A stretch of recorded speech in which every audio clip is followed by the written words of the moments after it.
나는 정말 너를 사랑하는 걸까? 모든 사람들은 외롭다. 그것이 우리의 운명이다. 사랑할 수 없는 사람들은 더욱 외롭다. 그러나 그것은 그들의 운명이 아니다. 나는 다시 사랑할 수 있을까?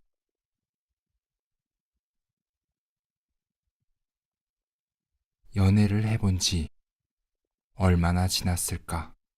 헤아려 볼 엄두가 나지 않습니다. 언제였을까? 언제부터였을까? 나는 어쩌다 사랑 불능자가 되어버린 걸까? 사랑은 마음대로 되지 않습니다. 어느 순간부터 사랑을 다시 시작할 엄두가 나지 않는 당신께 심리학적인 접근으로 사랑의 뒤편에 자리한 우리 내면의 문제들을 마주치고 그것을 통해 온전한 사랑으로 가는 방법을 알려주는 책입니다. 저처럼 사랑이란 단어가 주는 의미를 잃어버린 당신께 이 책의 일부를 낭독해 드릴게요.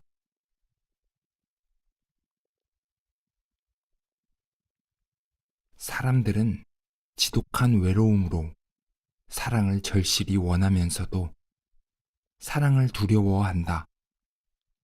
사랑이란 감정의 무게를 견디지 못하고 상처받는 것에 대한 두려움 때문에 친밀해지는 것조차 두려운 것이다.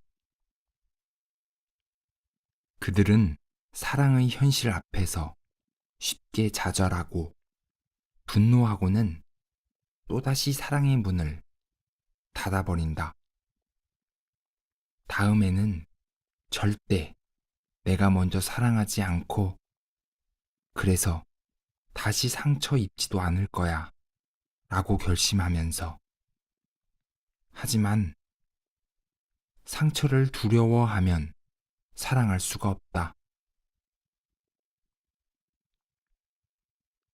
사랑이 살아가는 세계에 무균실은 존재하지 않으며 상처 없는 친밀한 관계 또한 존재하지 않기 때문이다.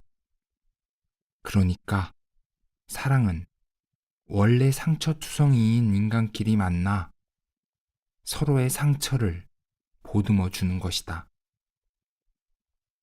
서로의 아픔을 공감하고 함께 있어주는 과정을 통해 각자가 가진 상처를 치유하고 그 안에서 성숙해지는 것이다. 사랑, 그리고 외로움.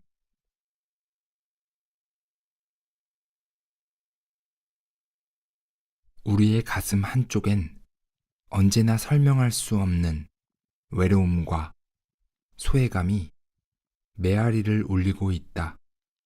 그것은 아무리 친한 친구나 가족이라 할지라도 해결해 주지 못한다. 헬레네 도이치란 분석가는 외로움이란 다른 사람에게 제일 중요한 사람이 되지 못한다는 느낌에서 유래한다고 하였다. 유아기와 아동기 때의 짧았던 순간을 빼곤 이 순간도 우린 의식하지 못한 채로 지나갔다. 우리는 첫 번째가 되어 본 적이 없다. 그러나 사랑은 우리에게 그러한 환희의 순간을 되돌려 준다. 다른 사람의 인생에서 가장 중요한 사람이 된다는 것은 사랑이 주는 절대적인 약속이다. 하지만 상대를 있는 그대로 온전히 내 안으로 받아들이는 중에 우리는 상대가 나와는 다른 자신만의 세계와 영혼을 갖고 있음을 발견한다. 즉, 나와 합치고자 하는 사람이 결국에는 나와 다른 존재임을 뼛속 깊이 느끼게 되는 것이다. 그러면서 우리는 모두가 서로 분리된 외로운 존재일 뿐임을 깨닫게 된다. 그 속에서 사람은 다시 한번 성장할 수 있는 기회를 얻는다. 나와 다른 존재임에도 불구하고 나의 모든 것을 받아들이고 사랑해주는 상대에게 깊은 감사를 느끼면서 비로소 사랑은 성숙해지고 더욱 깊어지는 것이다. 그러나 이러한 분리됨을 견디지 못하고 부정하면 상대에게 매달리고 끊임없이 확인을 요구하며 서로를 피로와 혐오 속에 몰아 넣을 수도 있다. 슬픔이나 미움, 외로움과 친구가 되고 싶은 사람은 없다. 하지만 사랑을 하기 위해선 그 친구들을 기꺼이 받아들일 수밖에 없다. 그렇지 않으면 사랑이 사랑을 시험하고 있는데 그 시험과는 관계가 없는 당신의 연인이 힘들어질 수 있다. 연인에게 책임을 지우지 않고 이 시험에서 무사히 살아남는 법, 그래서 사랑을 계속 유지시켜 나가는 법, 그것은 딱 한 가지 뿐이다. 슬픔과 미움, 외로움을 기꺼이 맞이하는 것이다. 슬플 땐 슬퍼하고, 미울 땐 미워하고, 외로울 땐 외로워하면서 말이다.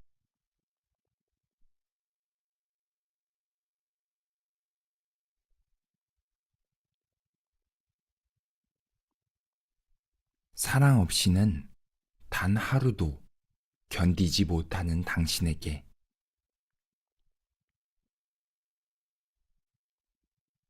진정한 사랑이란 서로의 영역을 지키면서 상대를 받아들이고 서로를 맞추어가며 그 안에서 자신과 상대를 발견하고 같이 성장해 나가는 과정이다. 자신의 생존에 필요한 부분들을 상대의 사랑에서 찾으며 그것에 절대적으로 의존하는 경우는 진정한 사랑이라 할 수 없다.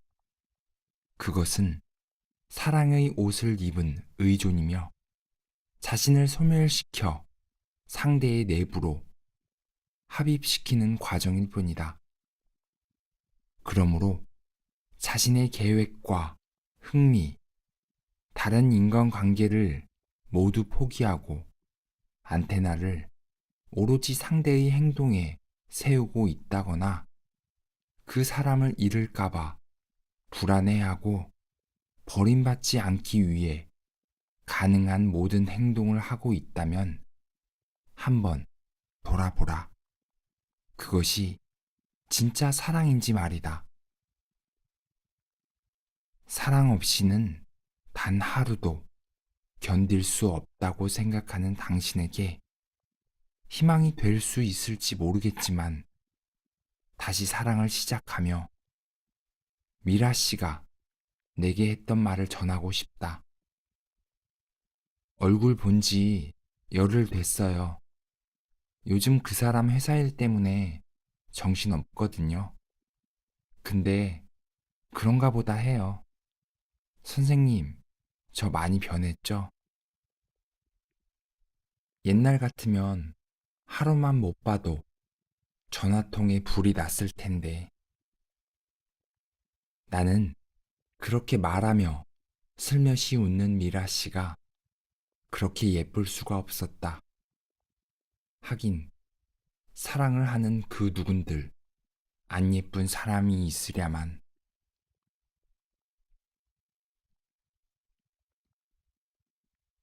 상처 없는 사랑이란 없다.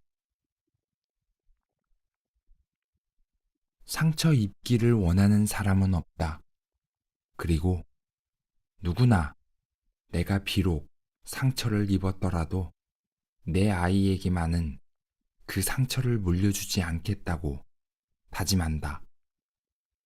그런데 요즘 일상생활에 파고들어 무분별하게 적용되는 심리학적 개념들은 오히려 사람들의 관계에 대한 불안을 가중시키는 듯하다.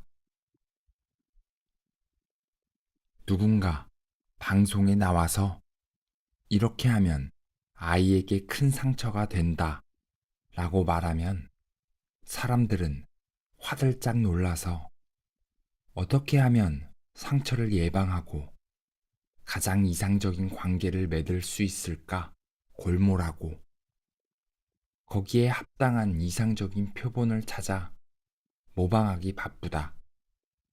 아이를 올바르게 키우는 법이라든가 부부가 대화하는 방법 같은 책들이 이런 사람들의 손에 들어가면 그들은 책에서 일러주는 대로 행동하고 관계를 맺으려 한다. 문제는 감정을 가진 부모나 애인으로서 서로 부대끼며 살아가는 게 아니라 그들이 마치 서로가 서로의 심리치료사라도 되는 듯 행동하고 말하려는 데 있다.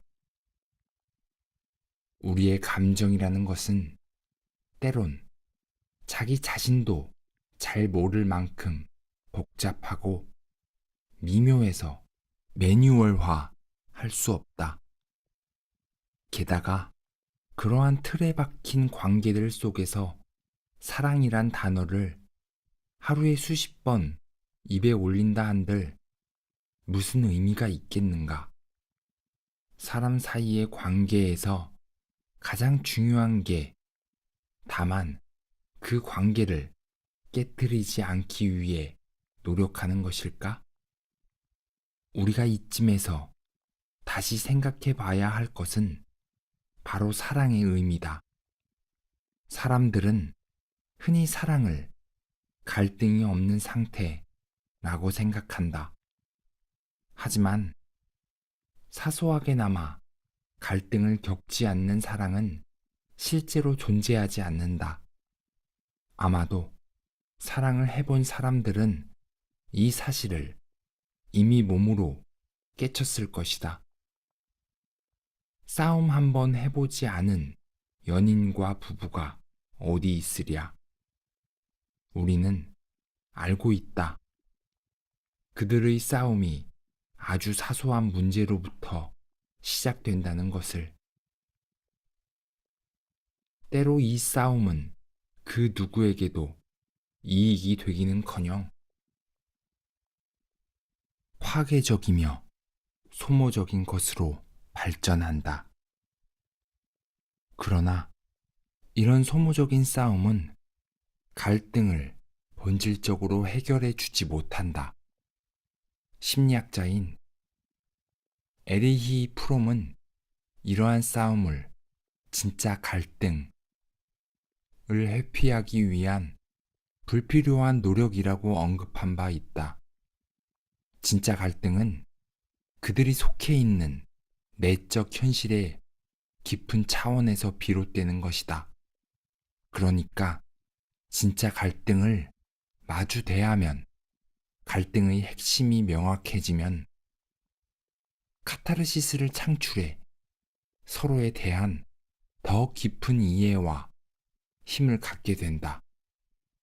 그러므로 우리가 갈등을 겪고 그것을 해결해야 하는 이유는 어쩌면 우리 모두 진정한 사랑의 관계를 갈구하고 있기 때문인지도 모른다. 우리는 사실 사랑하는 사람과 더 친밀해지기를 원한다. 하지만 그러기 위해서도 상처가 복병처럼 숨어있는 계곡을 거치지 않을 수 없다. 사람들이 부대끼며 사는 곳에 상처 없는 묵은실 같은 곳은 결코 존재하지 않기 때문이다. 아무리 서로 사랑하는 사이일지라도 함께 부대끼며 살아가는 동안 알게 모르게 서로 상처를 주고받을 수밖에 없다. 그러니 서로 도움은 안 돼도 사랑은 할 수 있다며 갈등을 회피해서는 안 된다. 그러면 오히려 서로의 상처만 깊어질 따름이다. 사랑에 목마른 그러나 사랑이 두려운 영혼들이여, 상처 없는 사랑이란 없다. 중요한 것은 사랑의 치명적인 상처를 어떻게 피해가며 상처를 입었을 때 그것을 어떻게 치유해 나가느냐다.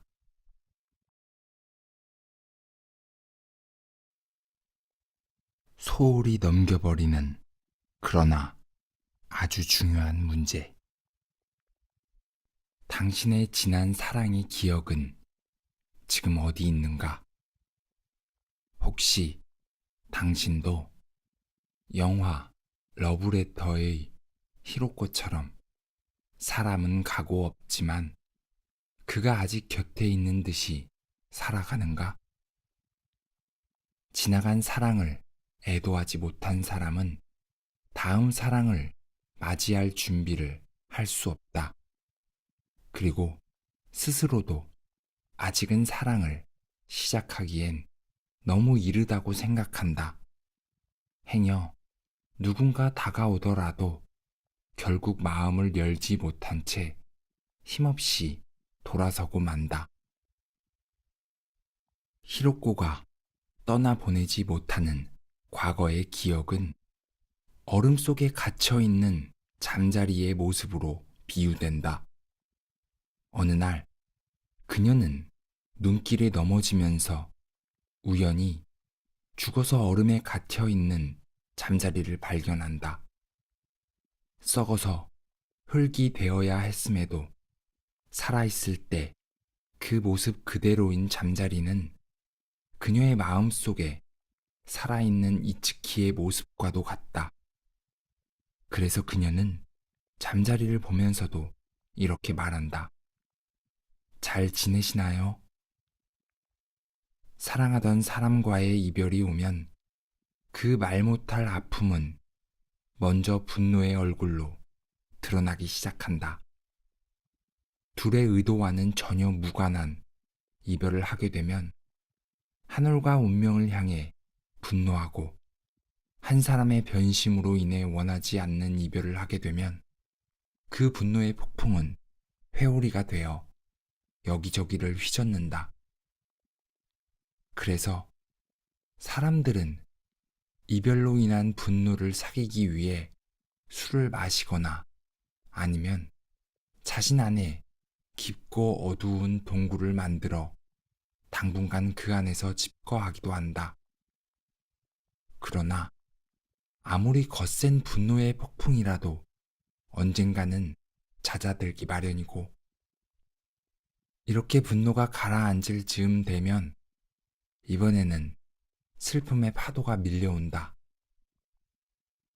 잠자리에 드는 밤이면, 그리고 눈을 뜨는 아침이면 슬픔은 유독 생생하게 살아나 눈물이 베개를 적신다. 그러나 시간이 흐를수록 이별의 슬픔이 되살아나는 횟수는 서서히 줄어든다. 하루에 3번이 일주일에 3번, 그리고 한 달에 3번이 되면 천천히 마음속에서 그 사람을 떠나보낸다. 그때쯤이면 떠나간 사랑의 체온이 남아있는 마음속 빈자리에 비로소 다른 사람이 들어올 수 있게 된다. 이별로 인해 한층 성숙해진 가슴으로 새로운 사람을 받아들이는 것이다. 그리고 아직 채 아물지 못한 상처는 새로운 사랑의 도움으로 치유되기 시작한다. 죽음보다 더한 고통, 시련은 이렇게 떠나보내라. 영화 봄날은 간다에서 주인공인 은수와 상우가 헤어지면서 나누었던 대사. 우리 헤어지자. 내가 잘할게. 헤어져. 너 나 사랑하니? 어떻게 사랑이 변하니? 시련은 죽음이다. 그것은 사랑하는 사람의 죽음이며 사랑받던 자신의 죽음이며 둘이 창조한 커플의 죽음이며 그토록 꿈꾸던 이상적 사랑의 죽음이다. 그렇기 때문에 시련은 때로 죽음보다 더한 고통으로 다가온다. 그래서 베르테르가 실현당한 후 권총 자살로 생을 마감하고 카미유 클로데이 로댕으로부터 실현당한 후 정신병에 걸려 비참한 인생을 보낸 것이다. 이처럼 극단적인 경험까지는 아니더라도 시련은 우리가 살면서 겪는 가장 큰 고통 중의 하나로 많은 사람을 고통과 눈물, 잠 못 이루는 밤으로 내몰아 간다. 그러나 아픈 만큼 성숙해지고 란 노랫말처럼 시련의 고통은 사람을 성숙시키기도 한다. 시련의 산을 무사히 넘은 사람은 이제 다른 산을 잘 오를 수 있는 체력을 갖게 되고 산속에 무엇이 있는지 알게 됨으로써 다음 산행에서 위험을 피할 수 있으며 어떤 산이 오를 만한 가치가 있는지 또 진정한 아름다움을 간직하고 있는지 볼 수 있는 힘을 가진다. 그리고 시련의 산 정상에서 인생의 깊은 의미를 깨달아 더욱 의미 있게 계획하기도 한다. 문제는 인생을 살면서 가끔 하게 되는 이 산행에서 어떤 것을 배우며 얻어가느냐 하는 것이다. 사랑이 불행하게 끝났다고 그 효과가 전적으로 부정적인 것만은 아니다. 종종 성공적이지 못한 사랑은 성장을 촉진시켜주고 자아를 확장시켜주기도 한다. 이러한 효과는 물론 몇 달이나 몇 년 후에 입증된다.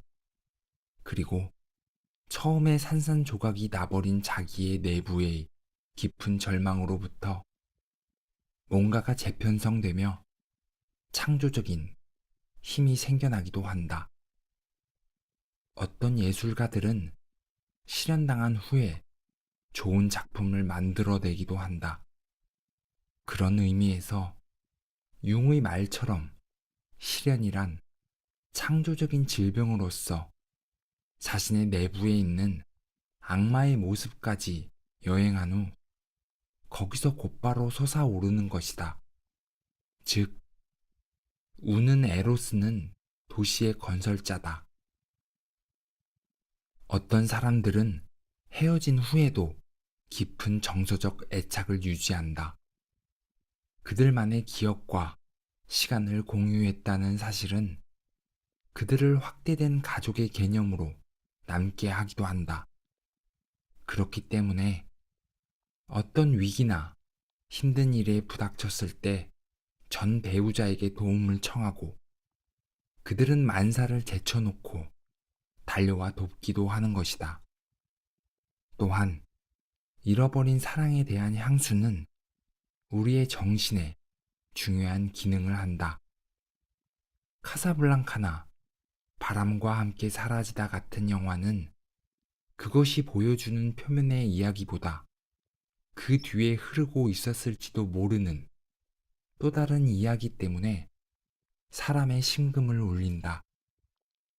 만일 카사블랑카의 일사 런드가 결혼을 안 했더라면 그녀의 남편이 프랑스 레지스탕스의 지도자가 아니었다면 만일 그가 하루만이라도 늦게 탈출했더라면 바람과 함께 사라지다의 스칼렛이 좀 더 일찍 깨우쳤다면 만일 렌트가 조금만 더 참아주었더라면 만일 봄날은 간다의 상우가 은수의 참모습을 일찍 볼 수만 있었더라면 만약 은수가 그러한 성격이 아니었다면 우리는 그러한 뒷면에 있는 이야기를 통해 영원히 죽지 않는 사랑에 대한 꿈을 꾸게 된다. 이루어지지 못한 슬픈 사랑의 이야기 뒷면에는 우리에게 달콤한 희망과 꿈을 주는 결코 죽지 않는 완전한 사랑의 이야기가 버티고 있는 것이다. 즉, 사랑의 실패는 그렇지 않았더라면 이룰 수 있었던 완벽한 사랑의 꿈을 보증해 준다. 그럼으로써 우리는 완벽한 사랑에 대한 우리의 이상화한 믿음을 유지하고 우리의 꿈을 이루어줄 미래의 사랑에 대한 희망을 유지할 수 있는 것이다. 그러나 불행한 사랑의 결과가 오랫동안 나쁜 영향을 끼치는 경우도 있다. 심리적으로 상처받기 쉬운 상태였다면 실연의 슬픔으로 계속 자존감이 저하되고 미래의 가능성에 대한 지각에 손상을 입게 되기도 한다. 그 상처에서 회복되지 못하고 계속 상대를 이상화하며 모든 사랑이 그에게 묶여 있어 다신 사랑을 하지 못하게 되는 경우도 있다. 사랑은 우리 인생의 중심부에 놓여 있으면서 다른 관계를 유지시켜주고 그 자체가 인생의 의미를 찾아가는 길이 되기도 한다. 사랑이 살아남기 위해서는 사랑을 짓누를 수 있는 무거운 짐을 가볍게 해주어 사랑이 본래의 힘을 되찾게 해주어야 한다. 시련을 맞이할 때도 마찬가지다. 아무리 사랑스럽고 예쁘고 잘난 사람도 시련을 당할 수 있다. 반면 남들이 보기엔 뒤처진다고 평가되는 사람이 평생 시련 한 번 당하지 않고 행복하게 살기도 한다. 그게 인생이다. 그러니 그에 너무 슬퍼하거나 너무 분노하거나 너무 자책하지 말자. 그러면 떠나보내야 할 마음들을 털어버릴 수가 없으니까. 그럼 또 다른 사랑이 찾아와 문을 두드려도 빗장을 열어 그 사랑을 맞이할 힘이 없게 될 테니까. 당신도 혹시 첫사랑을 찾고 있는가? 드라마 겨울 연가를 기억하는가? 그 드라마는 겨울 연가 신드롬을 불러일으킬 만큼 사람들 사이에 화제가 됐었다. 오죽하면 인터넷에 첫사랑 사이트가 줄줄이 생기고 많은 사람들이 자기의 첫사랑을 찾아 떠나는 붐이 형성되었겠는가. 원래 겨울연가의 주인공 유진은 상혁과 약혼식을 올리기로 되어 있었다. 그런데 유진은 약혼식장으로 가던 중 우연히 10년 전에 강물에 뛰어보낸 자신의 첫사랑 준상과 비슷한 사람을 보게 된다. 지금껏 준상을 잊지 못하고 있던 그녀는 그가 사라진 골목을 쉴 새 없이 헤매 다닌다. 약혼식도 팽개치고 준상의 그림자를 쫓는 유진.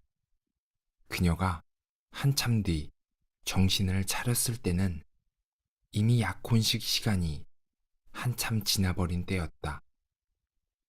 그런데 첫사랑이 나를 부르면 어떡하죠?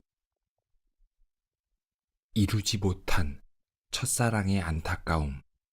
그 안타까움은 대체 어느 정도이기에 유진으로 하여금 약혼식도 팽개치고 달려가게 만드는 걸까? 첫사랑은 대부분 이루어지지 않는다.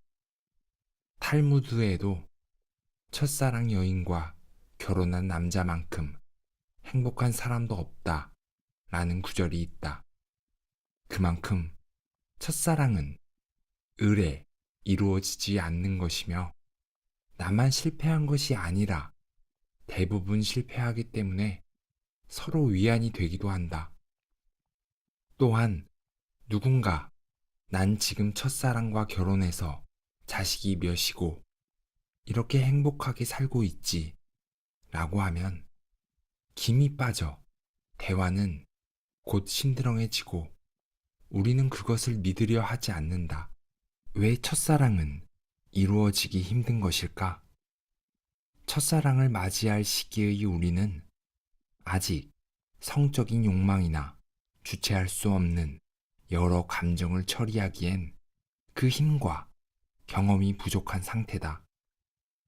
그래서 첫사랑의 꿈은 좌절되기 쉬우며 그 강렬하면서도 복합적인 감정은 아직 미숙한 어린 연인을 갈라놓게 된다. 또한 첫사랑은 대개 사랑하는 사람에게 자신의 이상적인 모습이나 자신이 이상적으로 생각해 오던 대상을 투사하려는 특징이 있다. 즉, 연못에 비친 자기 모습에 반해 뛰어든 나르키소스의 사랑과도 유사한 것이다. 그렇기 때문에 첫사랑은 다른 어떤 사랑보다도 둘의 합의를 절실히 원하고 이상적인 사랑의 원형을 쫓는다. 하지만 그것은 단지 섣부른 기대에 지나지 않는다. 상대는 내가 바라는 것처럼 그렇게 완벽한 사람이 아니며 나를 완전하게 받아주고 감싸줄 사람도 아니다. 그러나 첫사랑을 할 때는 그러한 모습을 드러내는 상대에게 말 못할 분노와 실망을 느끼는 수가 많다. 그에 대한 실망감은 자신에 대한 좌절로 이어진다.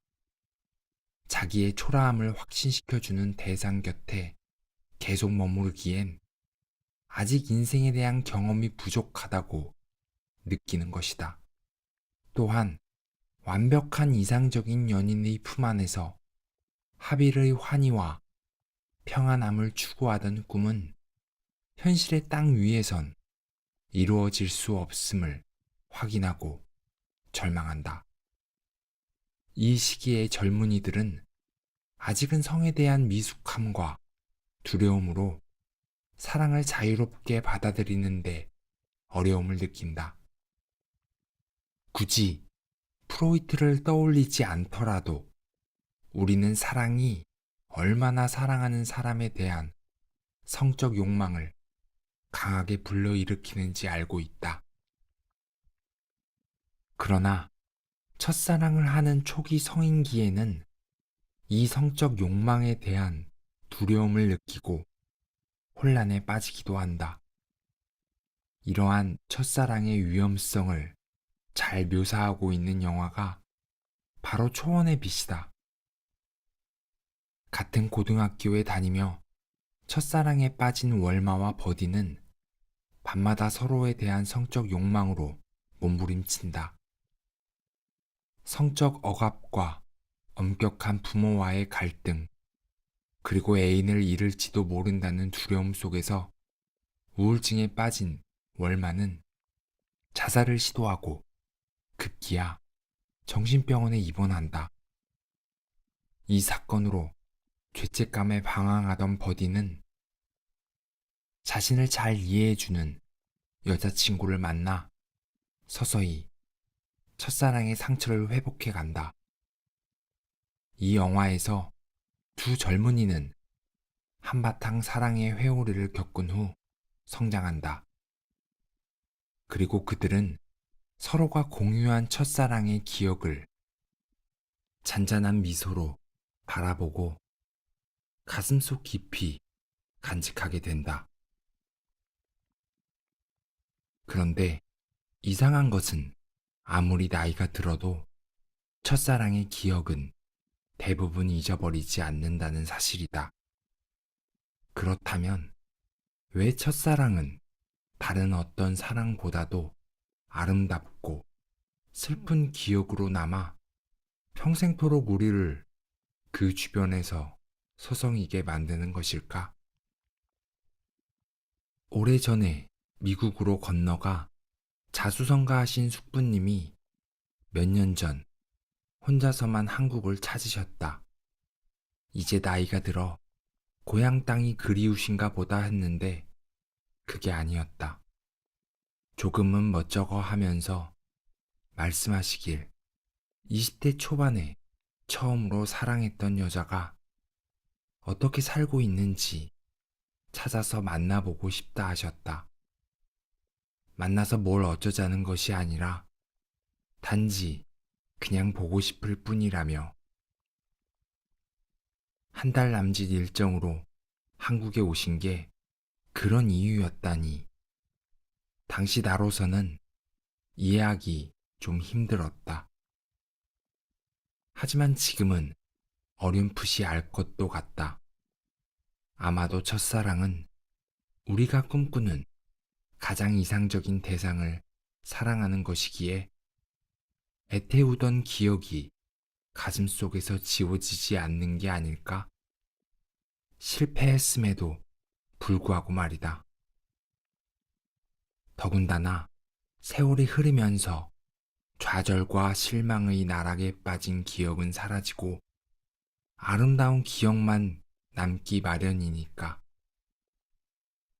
우리가 태어나서 어머니의 품 안에서 맛보던 하빌감을 평안함의 원형으로서 평생을 두고 그리워하고 갈망하는 것처럼 첫사랑은 우리 마음속에 기쁨의 원형으로 남아 우리로 하여금 평생 그것을 그리워하고 찾아다니게 만드는 것 같다.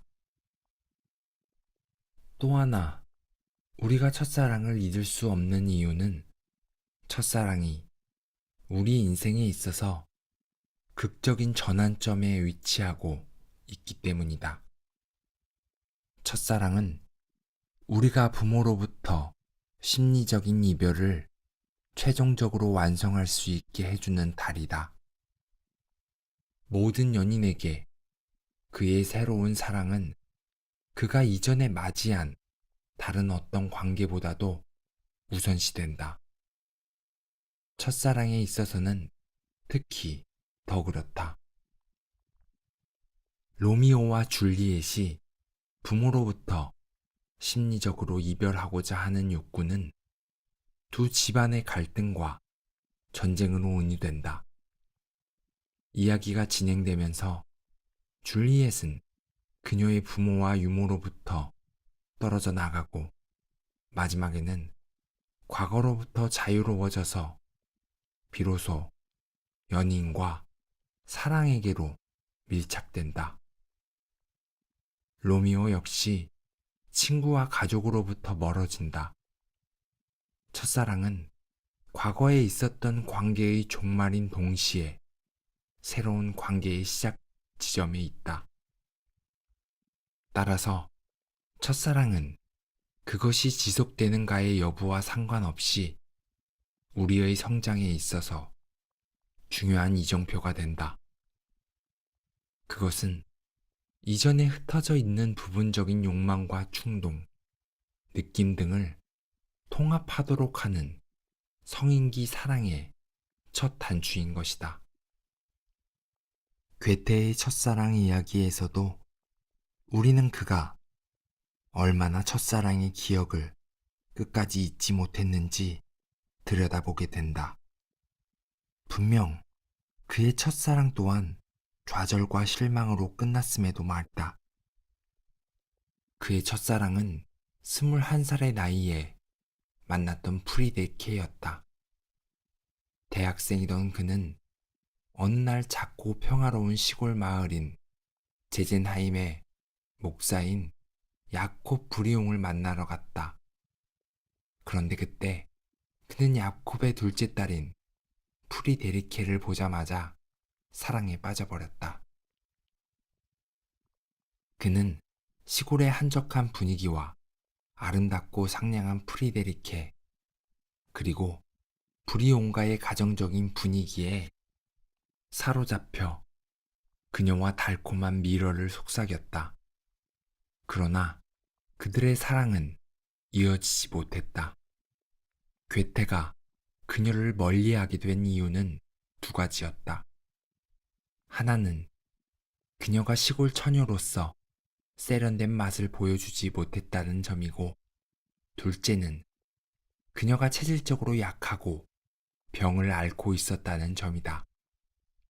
즉, 그가 그녀에게 갑작스러운 사랑을 느낀 것은 그가 어릴 적부터 동경해 오던 목가적인 평안함과 생명력을 아름다운 그녀에게서 보았기 때문이며, 그녀와의 사랑이 식은 것은 그가 꿈꾸던 순진함이 촌스러움으로 바뀌고, 그가 어릴 적 경험한 연이은 동생들의 죽음으로 인해 그토록 두려워하던 질병과 죽음의 그림자를 그녀에게서 보았기 때문일 것이다. 즉, 첫사랑에 빠진 이유는 이별의 원인이 될 수 있다. 그럼에도 나중에 괴테는 첫사랑을 그리워하며 다음과 같은 시를 남겼다. 아아, 누가 돌려주랴 그 아름다운 날, 첫사랑의 그때를. 아, 누가 돌려줄 것인가 그 아름다운 시절에 다만 한 토막이라도. 쓸쓸히 나는 이 상처를 키우며 끊임없이 되살아나는 슬픔에 잃어버린 행복을 슬퍼하고 있으니, 아, 누가 돌려주랴 그 아름다운 나날, 첫사랑의 그 즐거운 때를. 괴테가 노래하듯 첫사랑은 우리가 간직할 수 있는 가장 아름다우면서도 슬픈 기억인지도 모른다.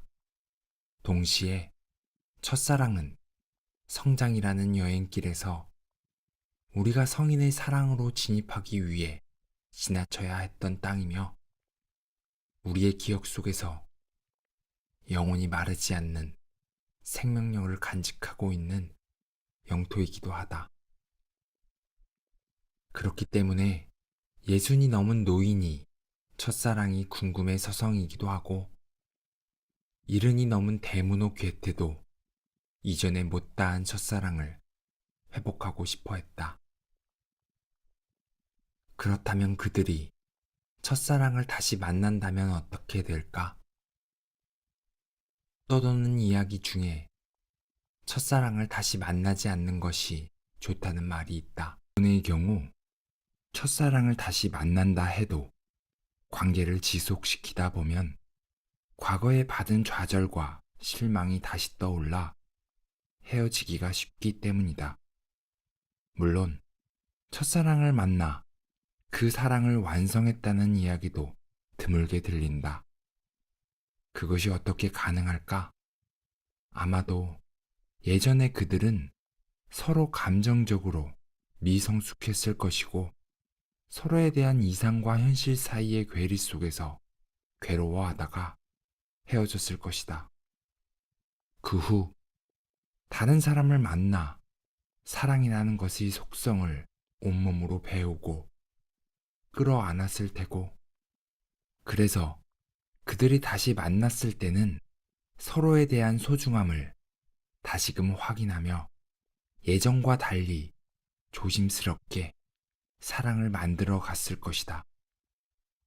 당신도 혹시 첫사랑을 찾고 있는가? 그러나 이러한 경험과 깨달음 없이 그만한 마음의 준비도 없이 단지 그리움만으로 다시 첫사랑을 찾는 것은 위험천만한 일이다. 두고두고 간직할 아름다운 추억마저 없어진다면 무슨 희망으로 살아간단 말인가? 첫사랑, 그것은 쉽게 이루어질 수 없기에 우리에게 계속 꿈으로 남으며 메마르고 냉혹한 현실 속에서 우리의 마른 목을 적셔주어 다시 힘을 내게 만드는 오아시스가 된다. 아, 첫사랑의 꿈이여. 지금은 너무 아련해진 그 기억만으로도 나는 가슴이 뭉클해진다. 사랑 없이는 정말 살 수 없는 걸까?